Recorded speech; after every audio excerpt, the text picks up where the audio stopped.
जय हिंद दोस्तों। वित्त मंत्री निर्मला सीतारमण ने बजट पेश कर दिया है। कहा जा रहा है कि डिफेंस के लिए इस बजट में बहुत कुछ है।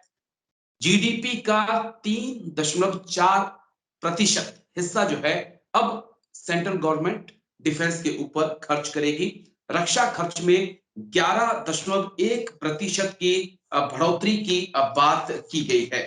तो ये डिफेंस का बजट है। अगर मोटा मोटा हम बजट बता दें आपको कि क्या कुछ बदला है, तो पिछले साल अगर बात करें तो 6.2 लाख करोड़ था, जो अब बढ़कर 6.20 लाख करोड़ है। यानी कि कोई ज्यादा बड़ा कहीं बढ़ावा मिला है या ज्यादा पैसा मिला ऐसा नजर नहीं आता, लेकिन फिर भी ऐसी पोस्टरिंग की जा रही है कि बहुत कुछ डिफेंस को दिया गया है। आज हम समझने की कोशिश करेंगे कि ये जो पैसा मिला है क्या वाकई में काफी है, क्योंकि डिफेंस को रिसर्च भी करना है, बहुत कुछ करना है। और साथ ही साथ जब डिफेंस बजट की बात होती है तो हथियारों की बात ही क्यों होती है, मैन बिहाइंड द मशीन जो है उनकी बात क्यों नहीं होती, वो क्यों अब जरूरी नहीं है। कई सवाल हैं जिनको समझाने के लिए हमारे साथ जाने माने डिफेंस एक्सपर्ट हैं कर्नल एस एस पठानिया।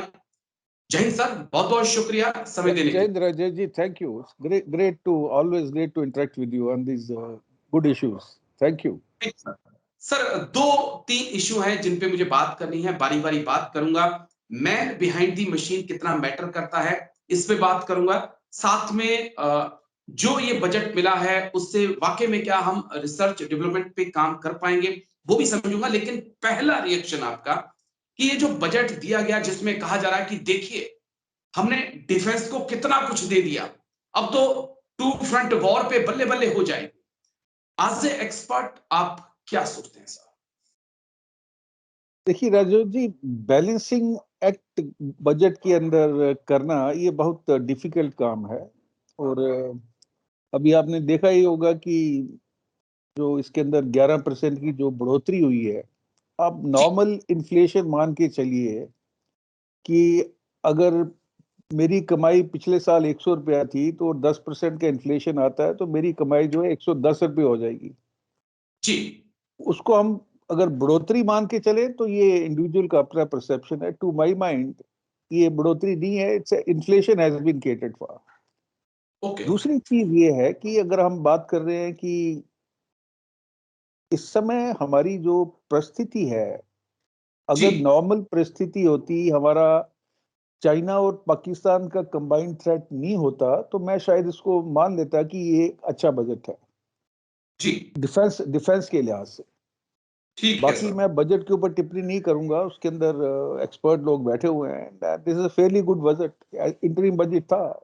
अभी आने वाले जो बजट जुलाई में आएगा उसमें देखिए क्या होता है। लेकिन अगर हम बात करें ग्लोबल सिचुएशन की जो इस समय पूरी दुनिया में चल रही है, Hamas Israel, Iran Pakistan, Russia Ukraine, तो ये जी कुछ इंडिकेशन देते हैं कि आने वाले समय में किसी भी देश को अपनी फ्रंटियर की हिफाजत के लिए ढीला नहीं पड़ना चाहिए।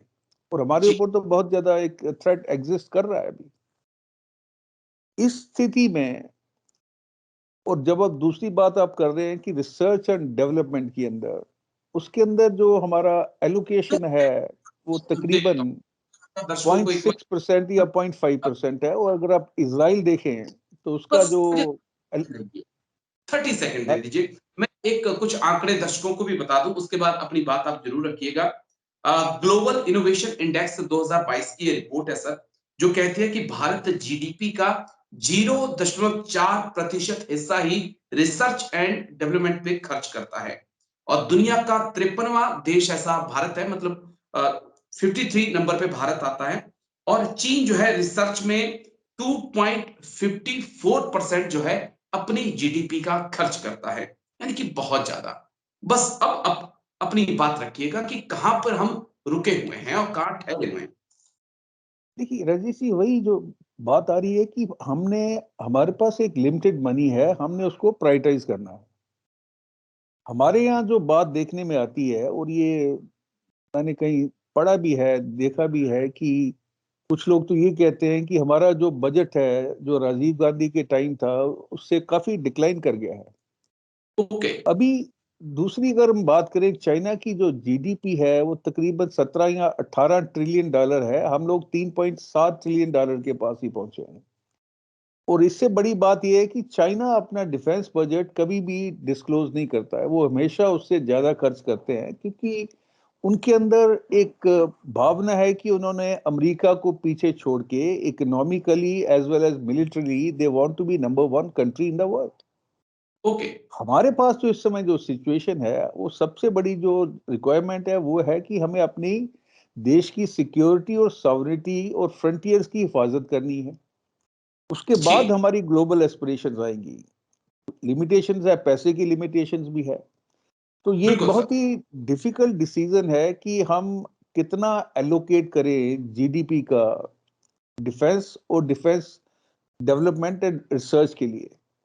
तो उसके लिए कोई ना कोई तरीका गवर्नमेंट निकालेगी। अभी हम पब्लिक प्राइवेट पार्टनरशिप की बात ही करते हैं जो नेसेंट स्टेज में। और दूसरा ये देखिए, जब हम आत्मनिर्भर भारत की बात करते हैं तो जी। पिछले 8-9 साल से ये कंसेप्ट तो चल रहा है।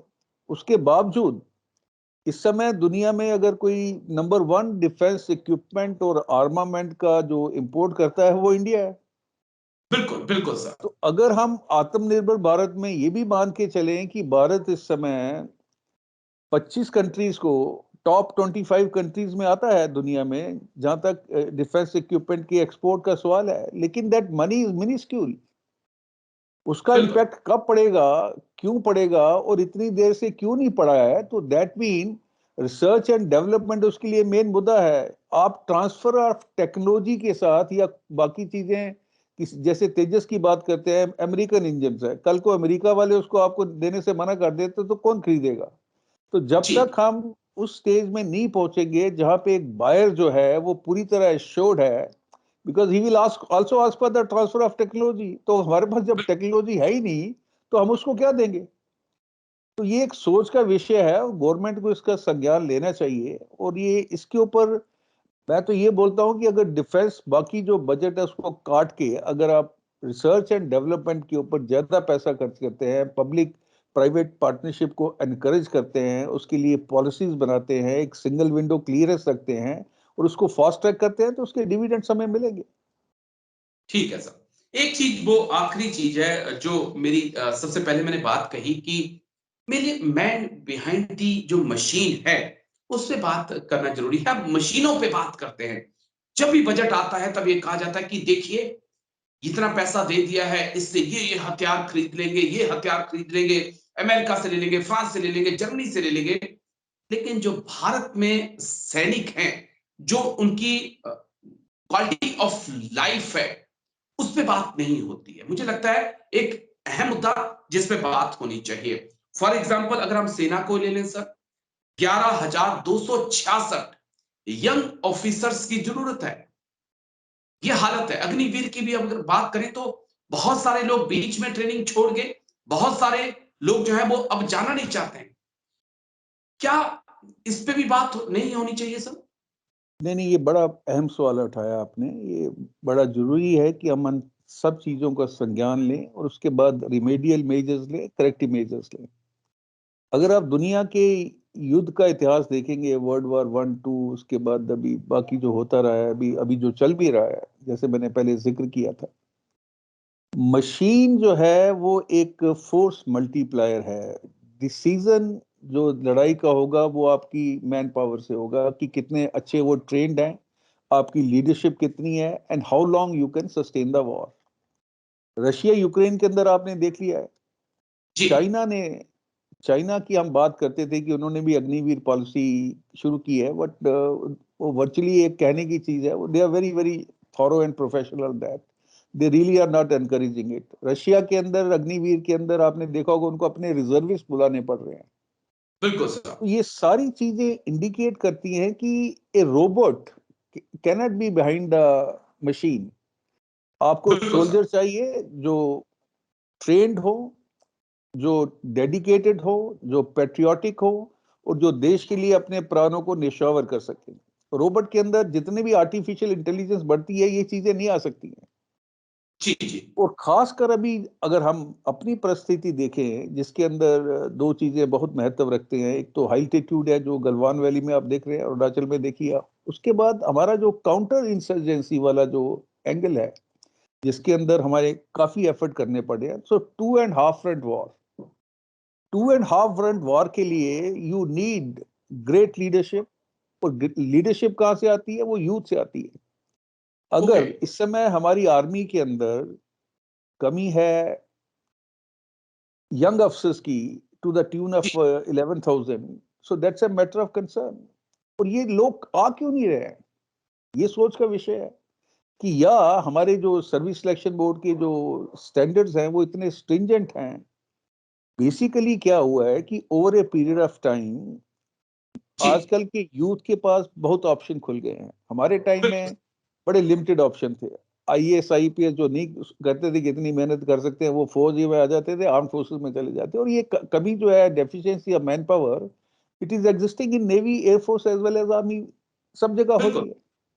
और ये बढ़ती जाएगी आने वाले समय में। आप देखेंगे जिस तरीके से अग्निवीर कंसेप्ट ने रिप्लेस किया है हमारी नॉर्मल रिक्रूटमेंट को। नॉर्मल हमारी रिक्रूटमेंट तकरीबन 60,000 के करीब एनुअल बेसिस पे होती थी, वो अभी 45-40,000 पे आ गई। उसमें से 75% निकल जाएंगे, नया इंडक्शन आएगा। तो ये सारी चीजें इस समय प्रभावित कर रही हैं। और यूथ जो है वो looking forward for opportunity to get into the police forces. मैं जी आपको एक सर। छोटी सी बात बताता हूँ। यहाँ पे एक ट्रेनिंग इंस्टीट्यूट है, जिनके नॉर्मल रिक्रूटमेंट के पास उनके 20-20, 25-25 बैच चलते थे। और जब से अग्निवीर शुरू हुआ है, 2 या 3 बैच चल रहे हैं। So that shows the declining interest of youth in arm forces.